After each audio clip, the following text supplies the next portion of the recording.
Billionaire father sees black waitress let disabled son lead a dance step and then changes her life forever. The silence that fell over Kingsley's, Manhattan's most exclusive restaurant, was so thick it seemed to have weight. Conversations ceased. Cutlery froze mid-air. Dozens of eyes fixed on the small space between the tables. 10-year-old Lucas Montgomery was visibly shaking. His legs, trapped in metal braces, wavered as he reached out to Diana Johnson, the restaurant's only black waitress. The live piano had just begun a soft melody, and the boy's impulse to ask someone to dance came without warning. "Sir, control your son," Manager Thornton's sharp voice cut through the silence. "That's inappropriate. This is not a dance hall, and our employees are not here to entertain children." Richard Montgomery, owner of Montgomery Investments and one of the richest men in the country, swallowed hard. It was the first time he had taken Lucas out to dinner in public since the accident that had partially paralyzed his legs 2 years earlier, a mistake he swore he would not repeat. "Lucas, sit down," the order came low but firm. Diana remained motionless, her gaze shifting between the manager, the billionaire, and the boy's hand was still hanging in the air. In her 5 years working there, she had learned how to become invisible, especially to customers like Montgomery. "Mr. Thornton, I'm leaving. My shift is over," she said calmly, removing her apron and placing it on the tray. Then, to everyone's astonishment, she smiled at Lucas and took his hand. "I can't dance in an apron," she said softly. Richard stood abruptly. "What do you think you're doing?" "I'm accepting an invitation, sir," Diana replied, holding his gaze. Before anyone could interfere, Lucas took a hesitant step forward. His foot dragged painfully across the floor, the metal of his braces screeching. But Diana didn't guide him or hurry him. She simply adjusted her own pace to his. "She's getting fired tomorrow," whispered a woman at the next table. Richard watched, paralyzed. A sudden memory struck him. Elizabeth, his late wife, dancing with Lucas in their living room. "It's not about perfection," she had said. "It's about connection." As Diana followed Lucas's clumsy steps, something in the boy's eyes changed. Fear gave way to focus. Shame turned into shy pride.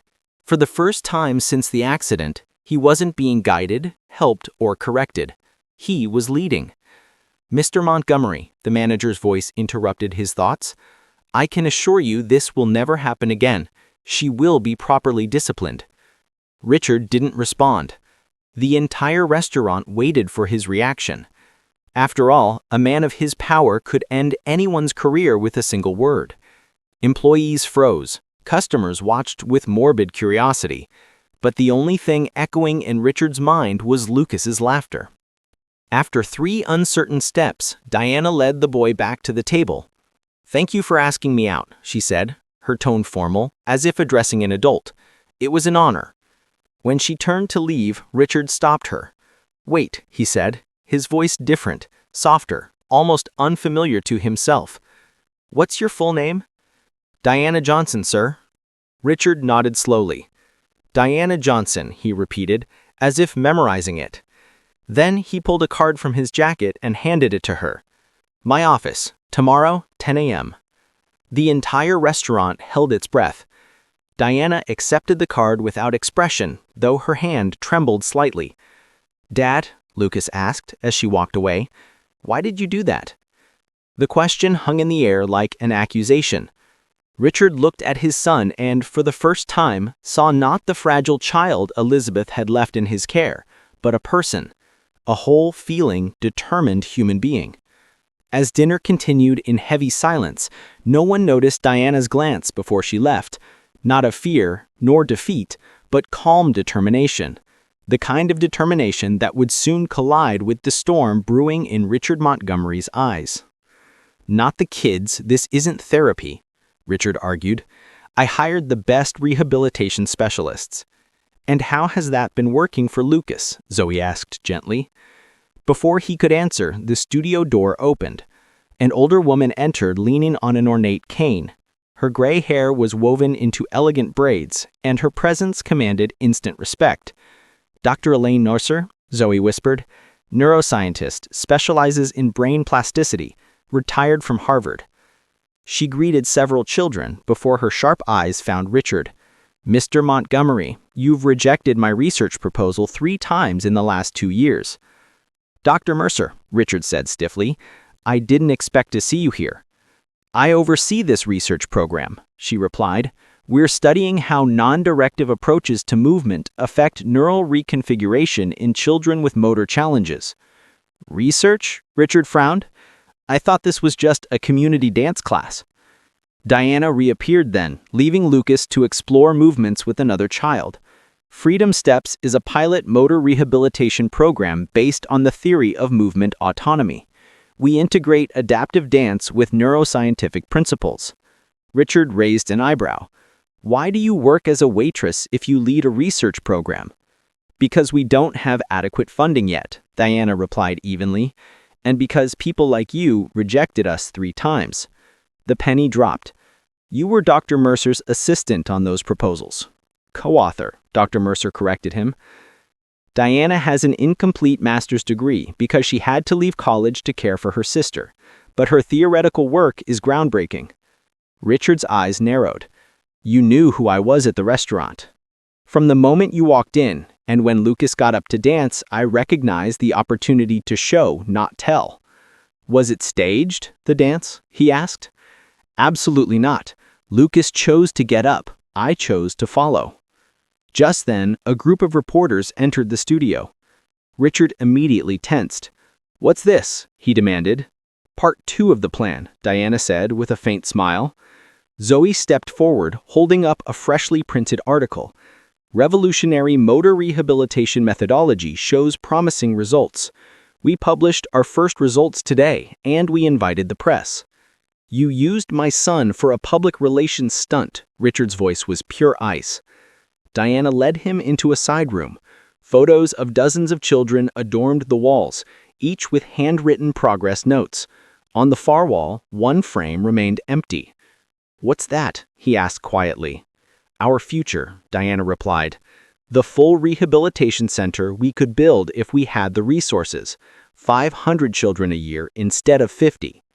"You orchestrated all this," Richard muttered. "The dance, the meeting, bringing me here on press day."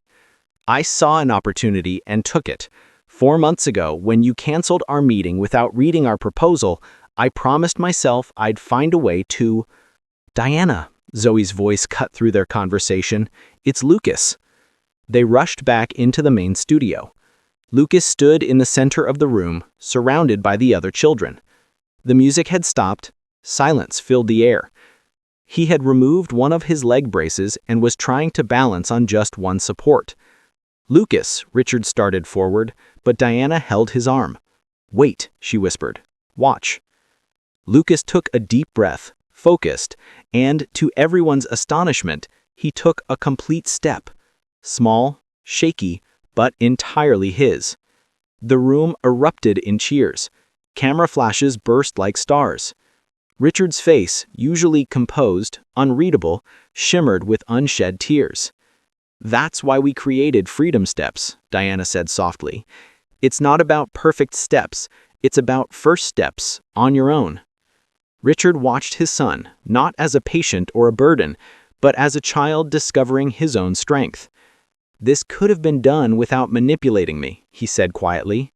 "It could have been," Diana agreed, "if you had answered our calls or read our proposals 3 times. The reporters had noticed him now. Murmurs spread. Lucas, unaware of the growing tension, kept practicing his new step with fierce concentration. Richard Montgomery was cornered. Before him lay 2 choices: withdraw in anger, confirming his reputation as cold and calculating, or embrace the moment his son had created. Between the power he had always wielded and the freedom his son needed, Richard stood in unfamiliar territory. Here, neither wealth nor influence could define the next step. He looked from the waiting reporters to Lucas's radiant face. Humility was not part of his vocabulary, but something inside him began to shift. The orchestra of privilege he had always conducted now played a different tune. Would he keep controlling the rhythm or learn to follow? A reporter approached. "Mr. Montgomery, could you comment on your presence here today? Is it true your foundation rejected funding this program 3 times? Richard glanced at Lucas, who was still practicing, oblivious to it. Then, to everyone's astonishment, especially Diana's, he smiled. But you fired her, remember? Diana said quietly. Because you told me she was wrong. And she was. Diana pointed to a photo of Lucas balancing with only one crutch.